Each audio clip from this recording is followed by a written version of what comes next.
Bonjour, alors aujourd'hui je voudrais parler d'illumination et d'éveil. J'en ai déjà parlé, mais comme c'est un sujet qui est quand même mal compris, notamment par moi, hein, j'avais plein de connotations par rapport à ça et du coup je vais essayer de trouver des exemples concrets pour expliquer.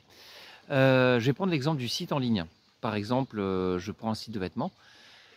Si je veux des t-shirts et que je vais directement sur ces sites en ligne, je vais avoir trop de choses qui ne m'intéressent pas, donc je vais commencer à mettre des filtres. Alors par exemple, dans l'exemple que j'ai pris, je vais mettre le filtre t-shirt et je vais tomber sur tous les t-shirts qui m'intéressent. Si je rajoute un deuxième filtre qui s'appelle pour homme, le site va me proposer tout ce qui est pour homme et tout ce qui est à la fois t-shirt, donc on est sur une logique d'intersection et je vais avoir tout ce qui est t-shirt pour homme. Alors il est évident que plus on rajoute de filtres, moins on a de choix, mais plus on a quelque chose qui nous intéresse. Parce que ce sont des filtres que j'ai choisis. On peut décliner cet exemple à l'humain, sachant qu'il y a beaucoup de filtres qui sont présents chez l'humain. Certains sont nécessaires. Par exemple, ici je suis dans un lieu public, c'est important que j'ai le filtre, dans un lieu public on reste habillé. Après il y a des filtres qui sont contradictoires. Et là, ça peut être assez polluant. Je prends un exemple, hein, il y a quelques jours, j'étais avec une adolescente de 14 ans, donc elle est en train de remplir un QCM. Et donc, son but, c'est d'avoir un certain taux de réussite. Donc, elle avait activé le filtre «Je veux réussir».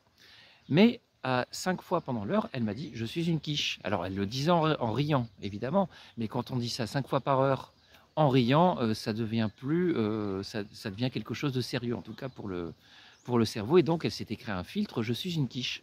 Et je la regardais faire son QCM. Et c'était intéressant de voir elle avait quasiment tout juste d'un prime abord. Donc, elle disait bah, tiens, ça doit être cette réponse. Et ensuite, il y avait un doute en disant non, ça doit être l'autre réponse. Et donc, tout était faux à la fin, alors que sa première impression était juste. Pourquoi? Parce qu'elle a deux filtres qui sont contradictoires. On ne peut pas penser je réussis et je suis une quiche.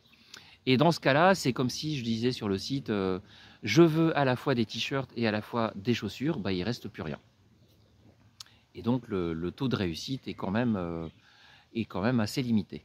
Et chez l'humain, il y a plein de filtres comme ça qui sont paradoxaux et il y a un côté insidieux qui fait qu'on ne voit pas forcément ces filtres quand on n'est pas formé ou sur soi on a du mal à voir.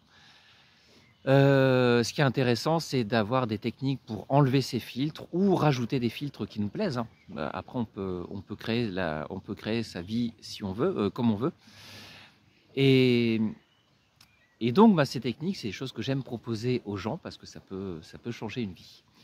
Une fois qu'on a réglé pas mal de filtres, on commence à ressentir de plus en plus des états de paix et des états de non-contradiction, donc je vais plutôt dire cohérence, et qui fait que la vie paraît de plus en plus facile et agréable à supporter.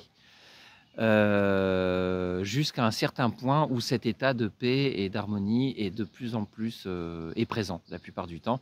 On appelle ça l'éveil pour certains, on peut appeler ça l'illumination, dans certaines religions on appelle ça le salut. À savoir que c'est pas un but, hein, parce que ça continue à grandir.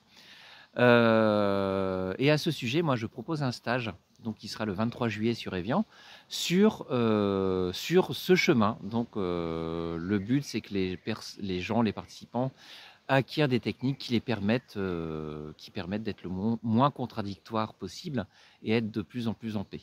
Il y a d'autres facteurs, hein, qui permettent de ressentir cette paix, mais on sera globalement là-dessus. C'est un peu comme sur une voiture, il y a les freins. Donc les freins, c'est ce que j'appelais toutes les contradictions. Et puis il y a un accélérateur, c'est comment booster cet état de paix. Parce qu'une fois qu'on ressent un petit peu de paix, on peut élargir ça à tout le corps, voire dans tous les domaines de vie. Donc pour ceux qui sont intéressés, je mettrai les informations en dessous de cette vidéo et je souhaite à tout le monde une bonne journée.